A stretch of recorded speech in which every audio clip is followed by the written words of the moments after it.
you're happy, then the people around you will be happy. My name is Merrill Dubrow, CEO of Mark Research.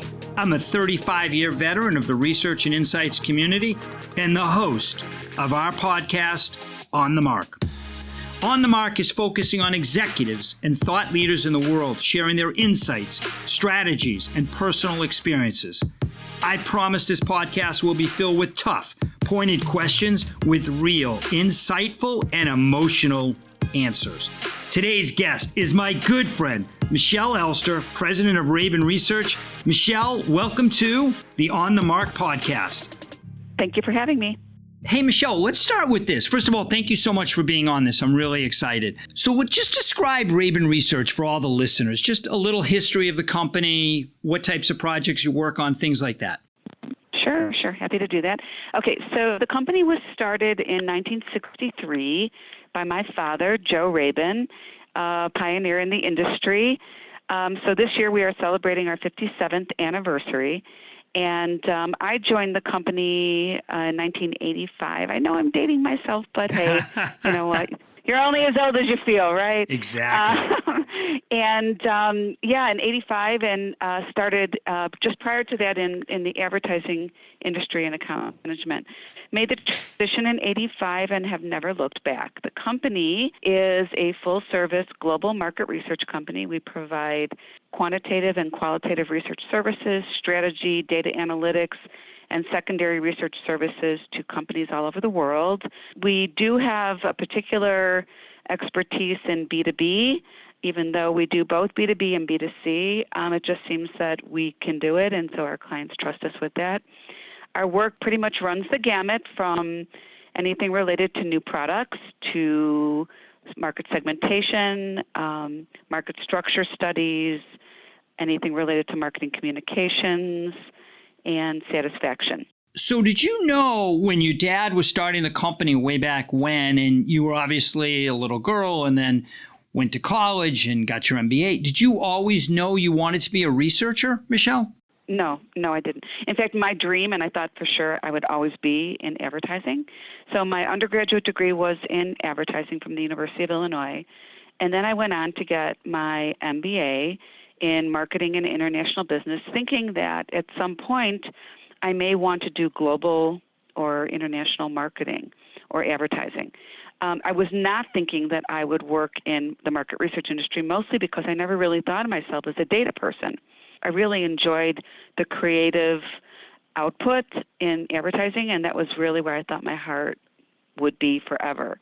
But what happened in 1985 was that due to life circumstances, my father offered me an opportunity, and it seemed like a smart decision at the time to try it, knowing that I always had an out, because he said, if it doesn't work, you can always move on.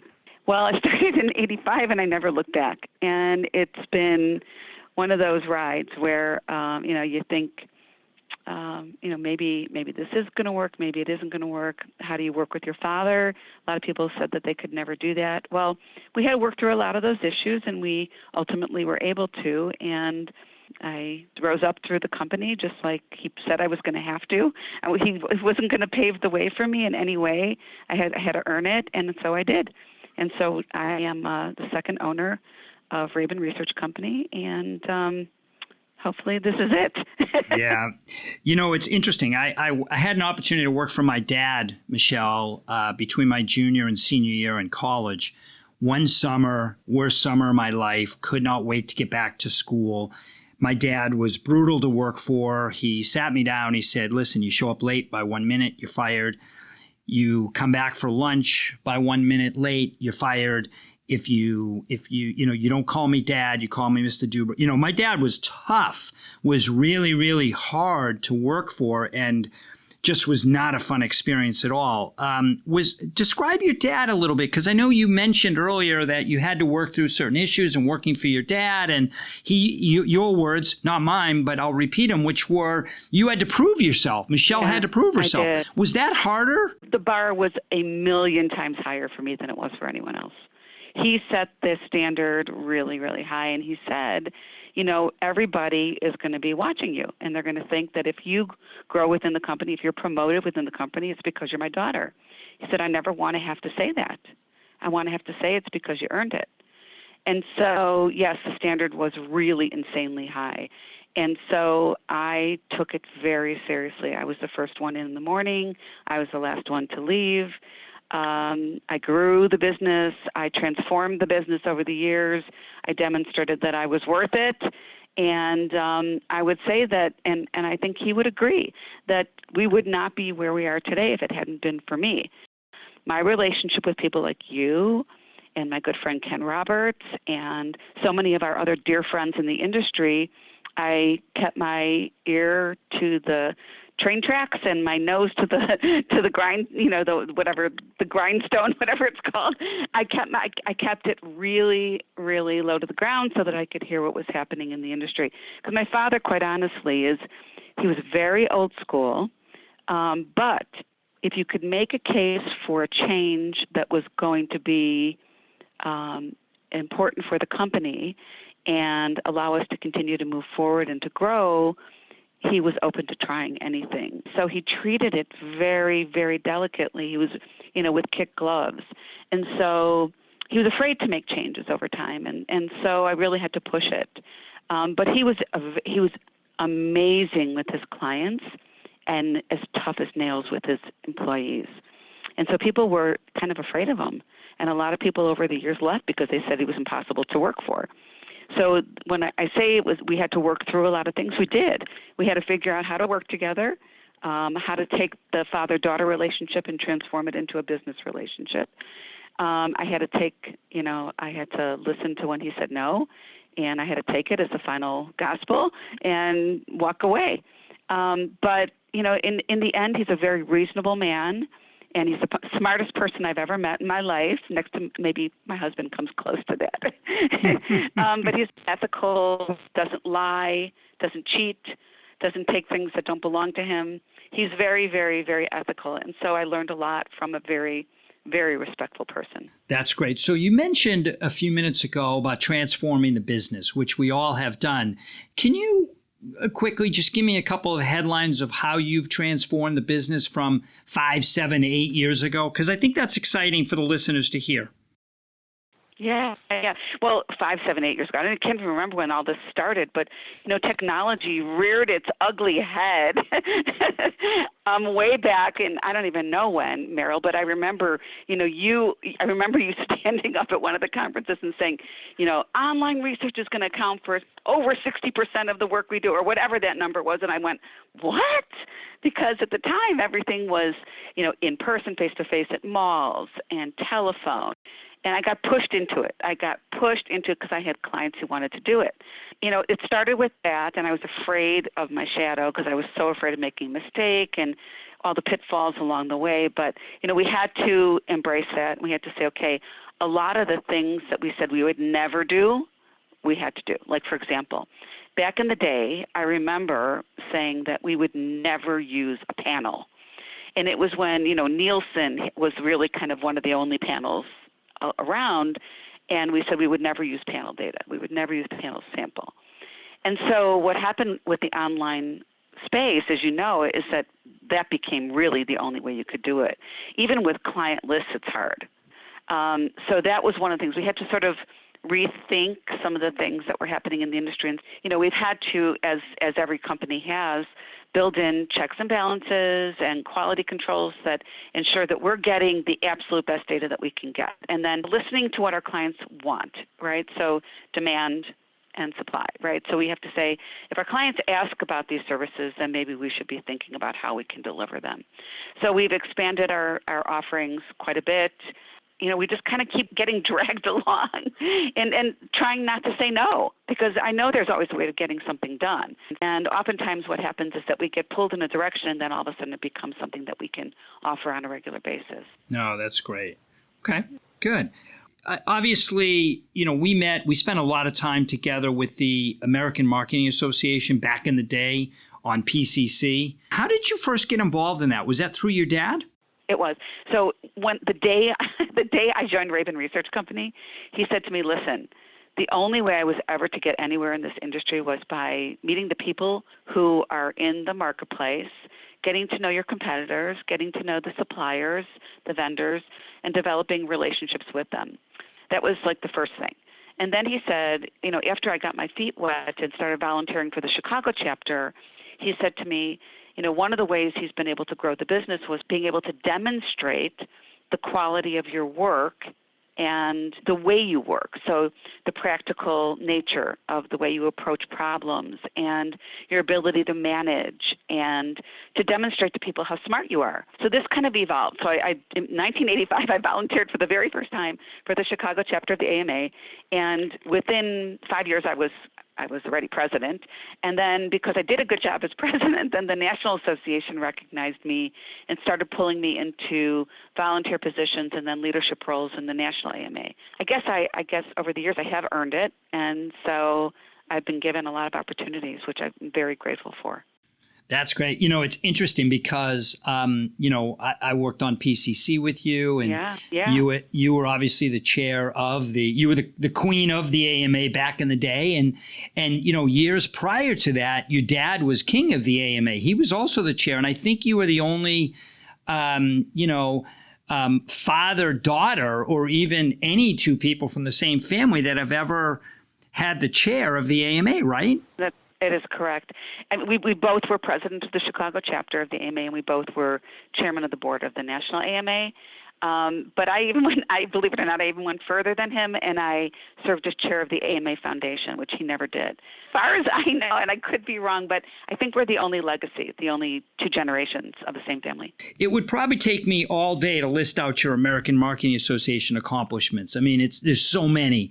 If there was one thing that you're most proud of, that you accomplished being connected to the AMA, what would it be? Oh, I think one of the things that I tried to do I really put my mind to was, I think what was happening was that I think the AMA in general didn't understand how much of a sacrifice it was when people had to volunteer at a senior level, at a leadership role.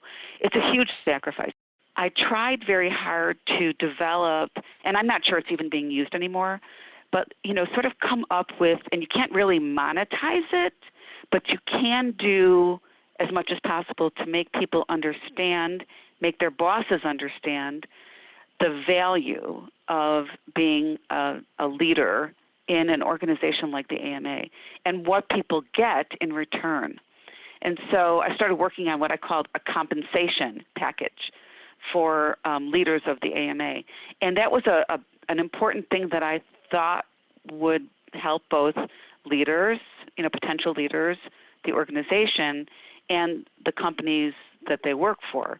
I'm not sure it was necessarily as embraced the same way that I wanted it to be, but I was very proud of that. That's great. So you know me for a long time. We've talked about this, and you know that one of the things I have always and continue to struggle with is balance, and that's challenging, right? I mean, when I think of you, you're a mom, you're a wife, you're a daughter, you're an executive, you have a lot of people who count on you, you're very prominent in the industry. How do you balance everything? Yeah, that's a really good question. I'm not sure I do it that well, but I do it. And, I think when my kids were really small, that's when I was doing the most traveling for all the things that I was doing. And I think that was the hardest. It was really hard on them. But I do believe that, having a good partner, whoever that is, helps. A supportive partner, a supportive boss, and making sure that you don't cut too many corners. And so, unfortunately, I think that I shortchanged myself more than anyone in terms of my own personal needs. But, I tried really hard to be a good mom, and that was really important to me. I made sure early on that when my kids left home, that I would have a very important thing to do in my life. And I didn't give that up along the way. I made sure that I was working towards something that was important. I didn't want to be a sales clerk. Not that there's anything wrong with it. It wasn't right for me.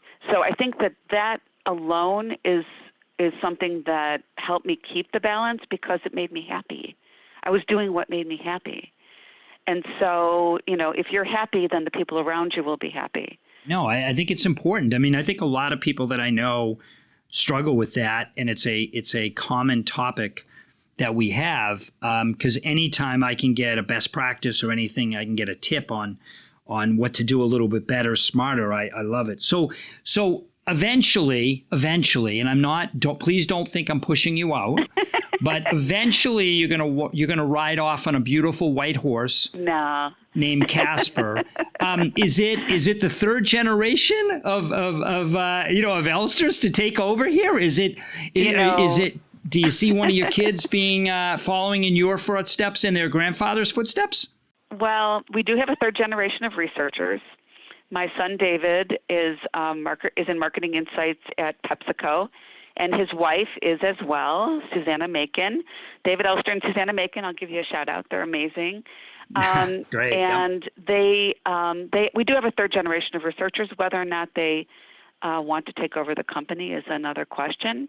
But, my husband and I have discussed this, and neither of us really want to retire.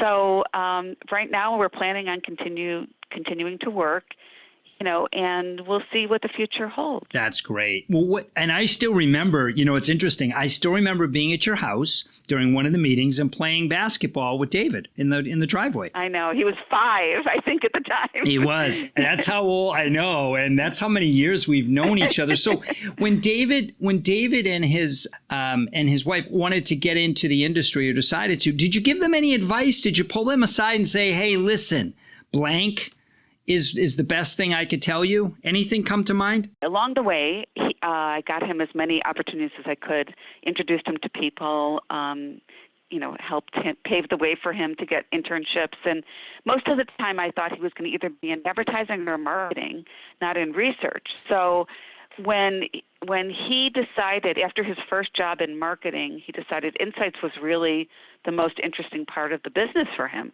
I didn't have to sell him on it. It was just through school and doing the work that he was doing for his current employer.